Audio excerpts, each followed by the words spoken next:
Hello and welcome back. This is Dawn with another video for Honeybee Stamps. Today we are going to be making 3 super cute, very simple and sweet cards, all featuring my newest collection with Honeybee Stamps. This is Storybook Spring.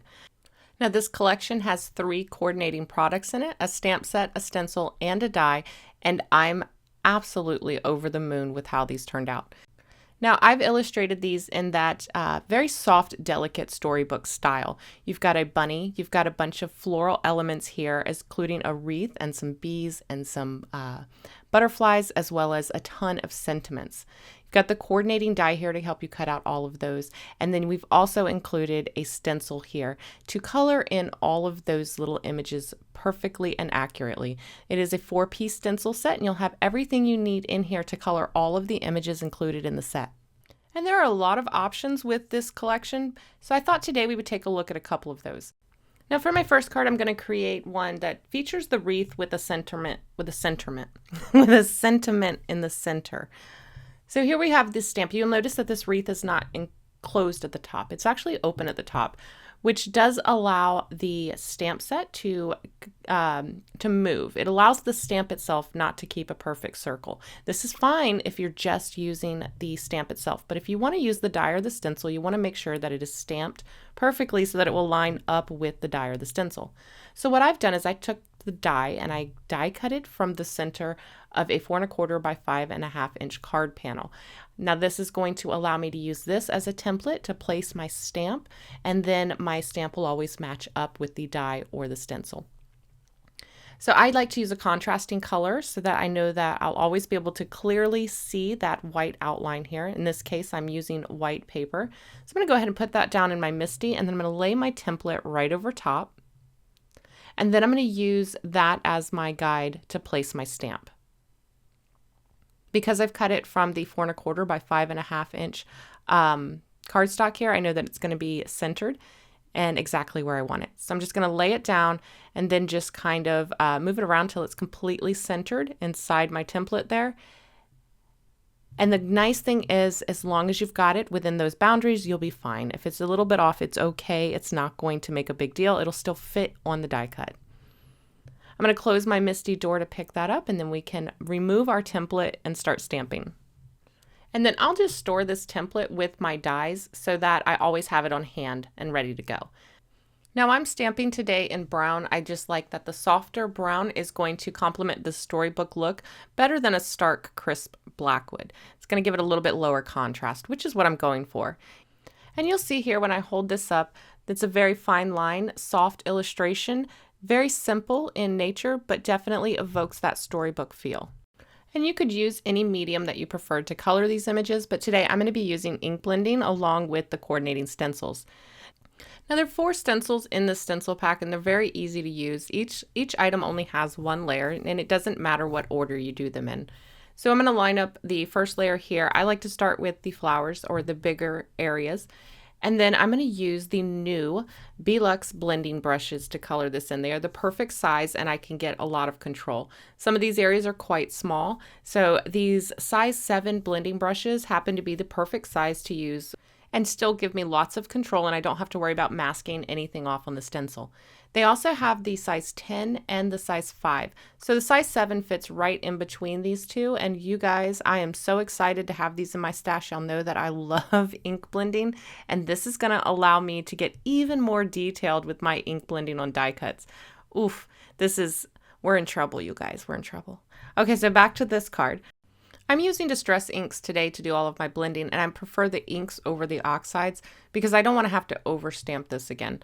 The Distress inks are not going to obscure my stamp lines, whereas Distress oxides have a pigment and dye ink blend, so they can obscure your stamp line, which means you might want to come in and do a overstamping.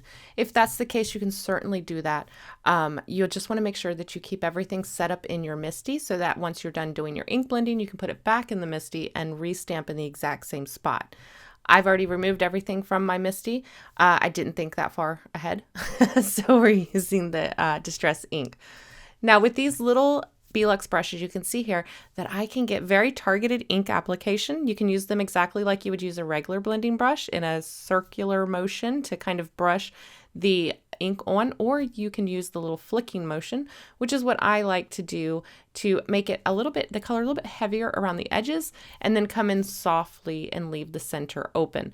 We do have another stencil that's going to allow us to add our flower centers. So I want to keep that area bright and clean of color so that whatever I put there in the middle will be the true color. If you want to color the flower entirely, you can absolutely do that. You just make sure that you put a darker color over your center. So you can see here I just ink up that brush and then do a flicking motion from the outside in. I'm applying more pressure on the outside, and then as I flick, I will lighten up the pressure, and this will give me a darker color application where I start and a lighter application where I finish. All right, so I'll just repeat these same steps for each of the flowers, and then it's time to move on to the second stencil. Now I will choose the next biggest flower, which here are the trumpet-shaped flowers there, right above our yellow flowers. And then I've sped this up quite a bit because it's ink blending, and it's very simple ink blending, but I wanted you guys to be able to see each layer. I'm choosing a very muted color palette today. Again, this is just playing on that whole storybook feel. You could certainly do these in very bright colors if you wanted. I just, again, love a soft muted palette, and that's the vibe I was going for. So I've grabbed the Weathered Wood, which is a very smoky blue, very gray blue, but it's absolutely beautiful in this color palette, and it looks fantastic with that scattered straw. So again, I'm just using a number 7 Beluxe brush here to quickly add some color to these flowers. Now also on this layer are the leaves here for the large flowers. So I'm going to add a little bit of mowed lawn to these to give them just a quick swipe of color, and then we can move on to the third stencil. And this stencil has all of those smaller leaves that actually form the wreath, and for that I'll be using peeled paint. I have really enjoyed using stencils as of late, so I was really excited that Honeybee allowed me to create a stencil for this set. I think that it turns out absolutely beautiful every single time, and it's really a no-brainer. You just put some color through there and you've got a beautiful professional looking finished design in no time. So I really hope that in the future I'm able to create some more stencils for our stamp sets, because let's face it, we don't always have the time or the inclination to color ourselves, and stencils are just such a great tool to have to really stretch your creativity. So here you can see most everything is filled in now, but we've got one more layer. And on that layer, we're going to have the smallest little flowers and then the large flower centers. And for those, I'm using dried marigold. And then for the little itty bitty flowers, we're going to use worn lipstick. And I stuck with this same color combo for all of our cards today. So they'll all be a variation of these colors. All right, so once we're done, I'll remove that stencil. And here you can see just how beautiful this turned out. And it was so easy and simple to color, and it's going to come out perfect every single time. All right, so the wreath was designed so that you could either put the bunny inside of it, or you can put many of the sentiments inside there, and they'll all fit perfectly right inside of that wreath. So for this card, we're going to do the Wishing You a Spring Full of Blessings. First, I want to die cut this. So I'm going to grab the coordinating die, and we're just going to line that up and then run that through my die cut machine. And now we have our perfect little wreath die cut. Now in the background, I'm going to use the Eyelet Lace 3D embossing folder. This is from Honeybee's last release. I didn't get a chance to use it yet, but I thought that this little Swiss dot pattern would be perfect for this storybook feel. So I've gone ahead and ran that through my embossing machine here, and you can see all of the depth and detail. Look at how deeply this embosses. Absolutely gorgeous. And this is going to make the perfect backdrop for my, my little wreath. Now, because we have that textured background, I need something to stamp my sentiment on. So I went ahead and die cut a circle here from a nesting circle die, and then I'm just going to glue my wreath to that die. This is going to give me a solid surface to stamp on. Now, I could obviously have used the coordinating die, but I didn't like having the two things popped up over top of that textured background.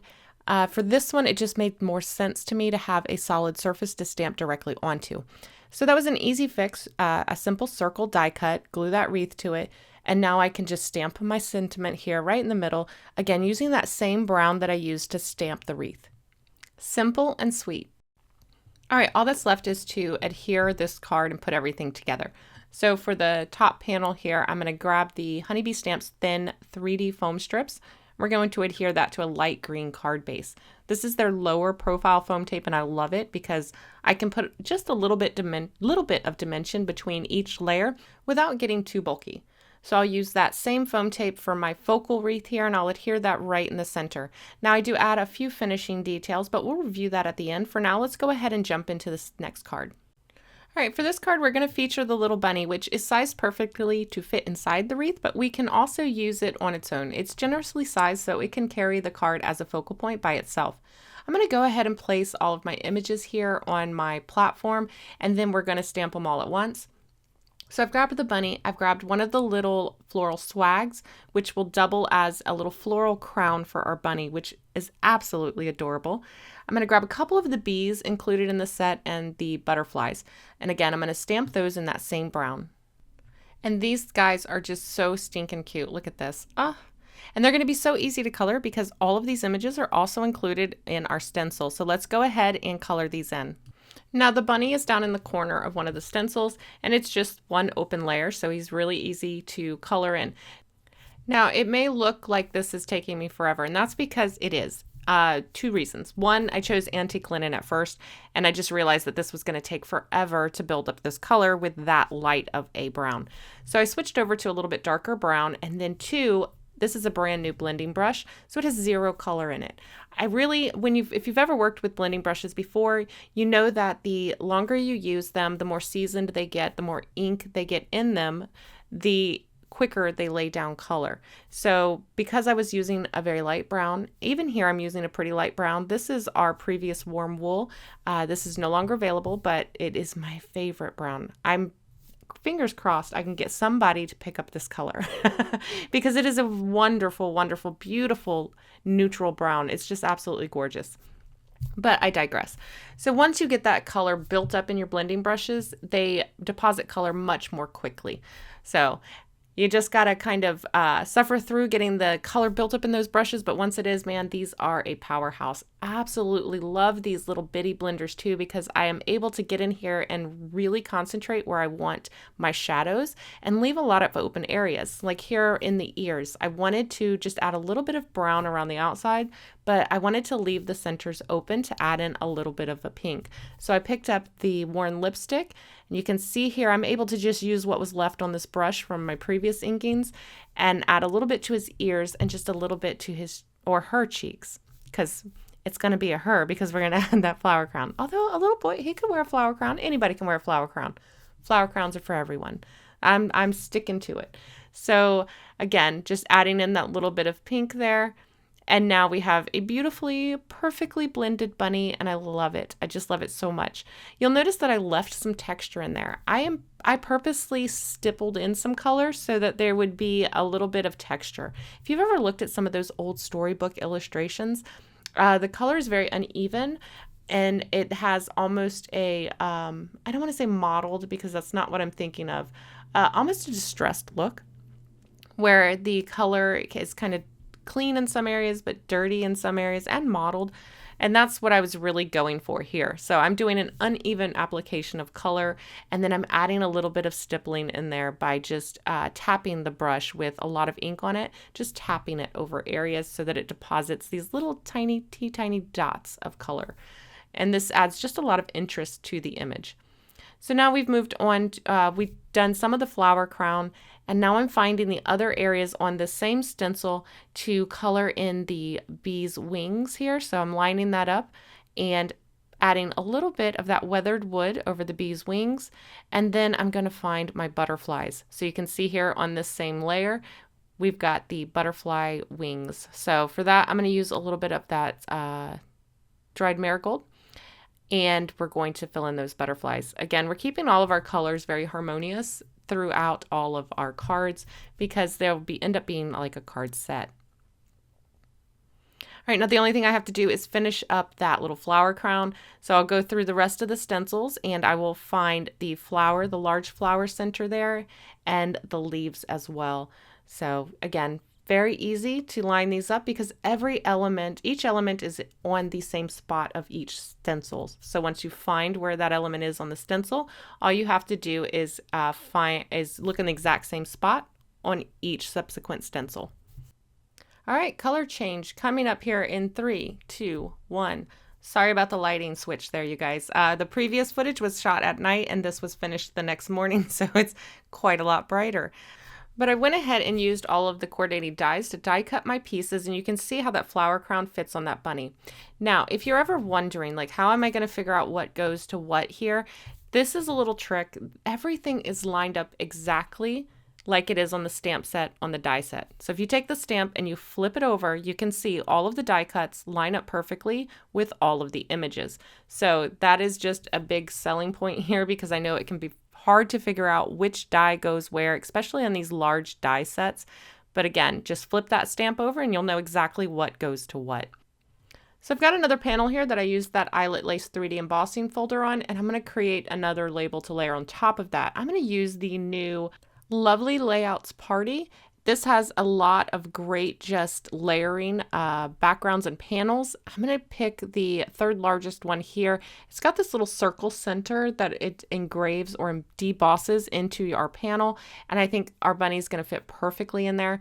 So I'm going to go ahead and cut one of those from the light green cardstock, and you can see here all of that beautiful debossed detail in here. And I think it, again, really fits perfectly with that storybook feel, even though this is for a, more of a birthday party set. I feel like the details here also go very well with this storybook look and feel. So she fits perfectly right here in the center, and it leaves us room for a sentiment underneath. However, she's looking a little lonely, and I just felt like she needed something else.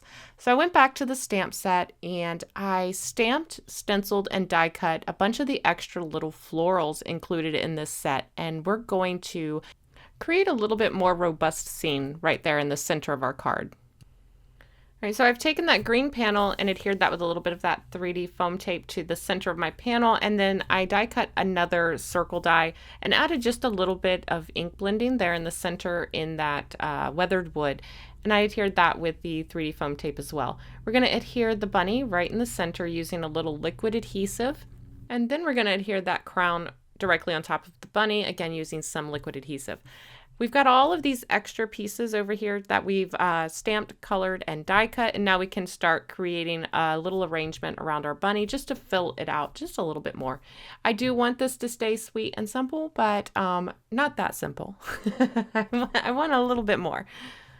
So here's where I just have fun. I'm going to go ahead and throw this into a little bit of fast motion here, because I know you guys enjoy seeing the process and seeing some of the different options. And it does usually take me quite a bit of time to figure out how I want to arrange everything. I do spend probably too much time, but that's part of the fun for me. That's part of the enjoyment of crafting for me, is taking my time and trying different things and getting things exactly the way I want. I'm in no hurry when I craft and create. This is my therapy. And you don't want to rush through therapy. You're not going to get what you need.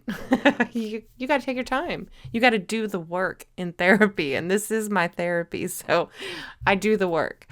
All right, so I've figured out basically what I want to do on one side, and I'm going to loosely mirror that on the other side. So you saw me glue all of those little pieces together so that it's just one little floral arrangement there that I can adhere on the right side. And then I'm going to do kind of the same thing on the left side. Here I'm checking my sentiment. I know that I need it to be flush in some areas, and that means I need to use a little bit of 3D foam to pop it up over our circle there, because that circle is on 3D foam. He's also going to hide the bottom of the bunny there.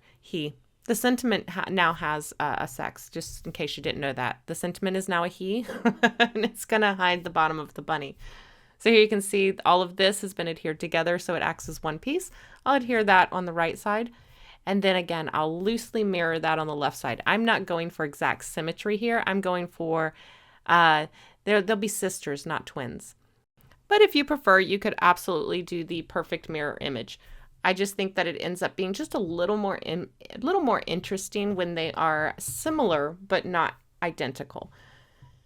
So as always, I'm going to spend copious amounts of time figuring out exactly where I want everything to go. I'm going to add in these little bees that are also included in the set. They are just too much fun. And I could have kept going and adding more, but I remembered we're keeping it simple. Keeping it simple this time, simple and sweet. right, so that pretty much is going to finish up this card. Now off camera, I did create a third card, so let's go ahead and review all 3 cards. All right, so first up we have the spring wreath card here. Now this is the wreath with one of the larger sentiments here in the center. And then to finish this one off, I did add a little butterfly.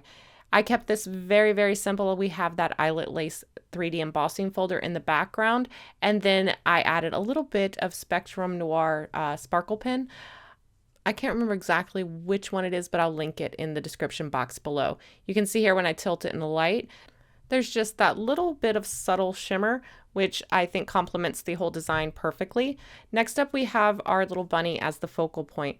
I did add a little bit of glossy accent to the eyes just to give them a little bit of dimension. And then again, some more of that sparkle pen to the florals, the bee's wings, and the butterfly. Now I felt like this needed a little something at the top there, so I did add a twine bow and a little button there. And again, I adore how sweet this is. Can I say sweet and simple anymore in this video? I'm going to try not to say it again. Can't make promises though. All right, so off camera, I did create a third card. Now this one is a 1-layer card. So I stamped everything on one panel, used the stencils to color it in, and then added our sentiment at the bottom.